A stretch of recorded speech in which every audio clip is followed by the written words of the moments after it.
This isn't a locker room whisper. Right away, a basketball legend has fired off words that didn't just sting, they lit a fire under fans, players, and the people who run the game. This clip has replay value because it feels like the moment everything that's been simmering finally boiled over. Stick with me, I'll walk you through what happened, why it matters, and all the threads that make this more than a roster squabble.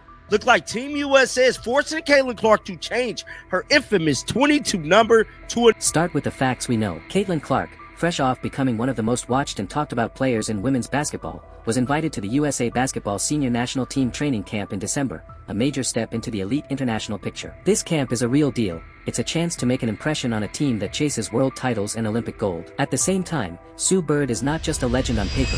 She's the managing director who made a high-profile coaching choice and is squarely involved in how the national program is run. Those two realities, a megastar in transition and a decision-maker with influence, are the bones of this story. What actually blew up on social was small, almost petty, and that's what made it dangerous. Fans noticed oddities on official materials, Clark's image or name missing from a training camp graphic, and the camp roster showing her wearing a different number than she's famous for. Little slights like that add up very fast on social media. People read headlines, screens, and numbers as signals. A missing face on a poster wasn't just a design choice to some, it was a sign. The roster graphic showing her listed with number 17 instead of number 22 became a lightning rod. For viewers who follow the sport day to day, visual cues like that carry weight.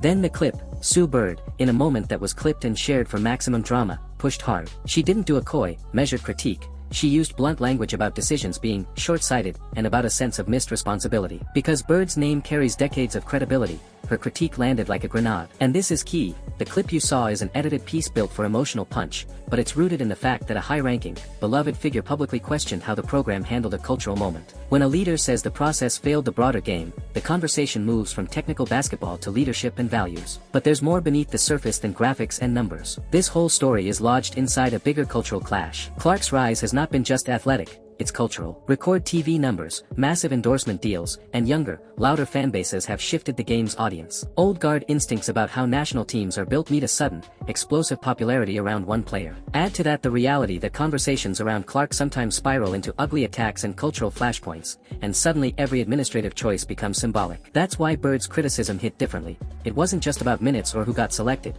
it was about who the team is supposed to represent now. Let's trace the timeline more carefully, because timing is everything. Clark had high-profile seasons and name-brand attention. USA Basketball later released a training camp roster and promotional material in the run-up to the camp at Duke. The public noticed inconsistencies and omissions almost immediately. That's when internet speculation turned to anger, not necessarily because people had a smoking gun, but because the pattern of messages felt off to many. Fans and commentators began to frame those slips as intentional or as evidence of an old boys club mentality trying to limit a new wave. Whether that reading is fair depends on what the decision makers actually intended. What's undeniable is that perception is shaping the story. Now zoom in on the arguments on both sides. Supporters of Clark point to transparency failures, off-brand graphics, odd number assignments, and uneven communication that left fans guessing. They see a pattern where optics matter and where those optics have real commercial consequences. In their telling, a growing star helps the entire sport, so anything that looks like sidelining her is not just unfair, it's bad policy. Opponents, or rather defenders of the process, argue the committee is juggling chemistry, experience, international fit, and a plan for the long-term mission. Coaches and veterans remind us that international basketball is different, roles shift, and a player's WNBA usage doesn't automatically translate to national team minutes. Both sides can be right at once. One is reading meaning into a signal, the other is defending the unseen complexity behind closed-door selection choices. This is where context is crucial. Sue Bird selected Kara Lawson as head coach for the program and has overseen structural decisions that affect how the team looks and operates. That choice matters because it signals a leadership direction. Critics say those appointments and the way communication has been handled reflect priorities that don't always align with the fans' view. Supporters say Bird is trying to balance respect for veterans with integrating new talent, a tough tightrope. Either way, having a high-profile figure publicly complain about the process intensifies scrutiny on everything the program does going forward. It's also worth unpacking the social media mechanics that turn this from a mildly interesting story into a viral spectacle. Clips are edited for outrage. Headlines lean into frames like betrayal because that creates clicks. Fan edits, reaction channels, and influencers amplify. A design choice on an official graphic becomes, in the internet's economy, a smoking gun. The outrage loop feeds itself. A clip provokes reaction fuels more clips, and the narrative hardens. People forget that the original footage or the internal conversations might be more mundane than the drama suggests. That's why it's important to separate the emotional reaction from what can be proved. Treat the more sensational claims as speculation unless there's clear documentation. Remember, rumors suggest, and reports claim, are your friends here. Still, the snafu with the roster graphic and the number change weren't just random noise. For many fans, number 22 is now synonymous with Clark. Seeing her listed as number 17 fed a simple emotional narrative: they're trying to strip her identity, or make her less visible. That kind of reading is visceral. And when Bird weighs in with language that frames the situation as a deeper failure, it validates those visceral reads for a lot of people. Whether the swap was an administrative necessity or a tone-deaf move, it became meaningful because people already had a story they wanted to believe. Now let's deal with the counterclaims, and this matters for tone and intellectual honesty. Some critics say the whole controversy is manufactured by clips and reaction channels hungry for drama. They point out that training camps often use temporary numbers, and promotional graphics sometimes lag behind roster finalization. Veterans also caution that selection committees historically have made unpopular calls that later turned out to be correct on the court. In that sense, this could be a repeat of sports history: fan outrage now, vindication or nuance later. That said, the public relations missteps are real even if they weren't malicious. Bad optics deserve scrutiny even if the intent was benign. What happens next will decide whether this becomes a teachable moment or a festering feud. First, an official, plain-language explanation from USA Basketball about selection criteria and the reasons behind the graphics and numbering would help. Clear, specific communications reduce the gap that rumors exploit. Second, more comments, from Bird, from Kara Lawson, from Clark herself, will steer the narrative. If leaders double down on defensive, vague statements, the story will grow. If they acknowledge mistakes and outline corrective steps, it could be diffused. Third, watch how sponsors and partners react. They have power, and their pressure can force transparency faster than fan outrage alone. There's also a human element that often gets lost in the clickbait frames. Clark is a young pro navigating sudden fame and a bruising public spotlight. She's learning how the media ecosystem works while also rehabbing from injuries and trying to grow her game. For veterans like Bird, who've carried the torch for years, the tension is personal too. They're trying to protect a program they love while managing an influx of change. Those emotional dynamics, pride, protectiveness, impatience, and generational pushback, animate a lot of what's being said and why words land as they do. Let's be candid about the rumors, because they explain a lot of audience reaction even if they aren't verified. Fans have pointed to timing, private conversations leaked on social platforms, and the optics of marketing decisions as evidence that something deeper is happening. Phrase those as rumors suggest or reports claim.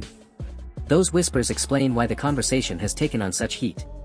But they don't replace public records or official statements. Treat them like sparks. They can ignite a fire, but they aren't proof of arson. So what is the longer-term risk for Team USA and the WNBA? If this moment solidifies into a narrative of exclusion, the program could lose trust with growing segments of the fanbase.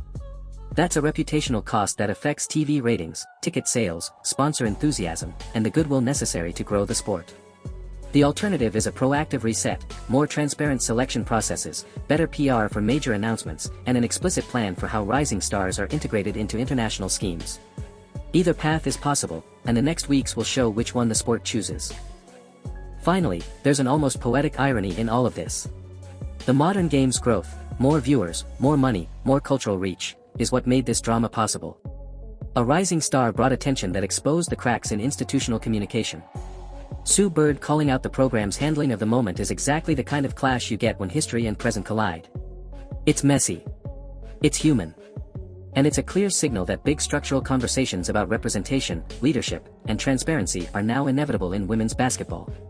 Here's the takeaway in one sentence: a moment that started with a design choice exploded because it tapped into real, unresolved shifts in the sport, and once a respected insider like Sue Bird frames it as a failure of leadership, the stakes jump from the court to the whole game. The questions now are simple but urgent. Will Team USA answer them honestly, or will the internet's version of the story harden into the only narrative many people see? So, what's your take? Was this a genuine betrayal of a rising star, or a messy case of optics gone viral? Sound off in the comments, and if you want, I'll break this script into chapters with punchy hooks and exact timings for voiceover and on-screen text. Sue Bird calling out the program's handling of the moment is exactly the kind of clash you get when history and present collide. It's messy. It's human. And it's a clear signal that big structural conversations about representation, leadership, and transparency are now inevitable in women's basketball. Here's the takeaway in one sentence: a moment that started with a design choice exploded because it tapped into real, unresolved shifts in the sport, and once a respected insider like Sue Bird frames it as a failure of leadership, the stakes jump from the court to the whole game. The questions now are simple but urgent. Will Team USA answer them honestly, or will the internet's version of the story harden into the only narrative many people see? So, what's your take? Was this a genuine betrayal of a rising star, or a messy case of optics gone viral? Sound off in the comments, and if you want, I'll break this script into chapters with punchy hooks and exact timings for voiceover and on-screen text.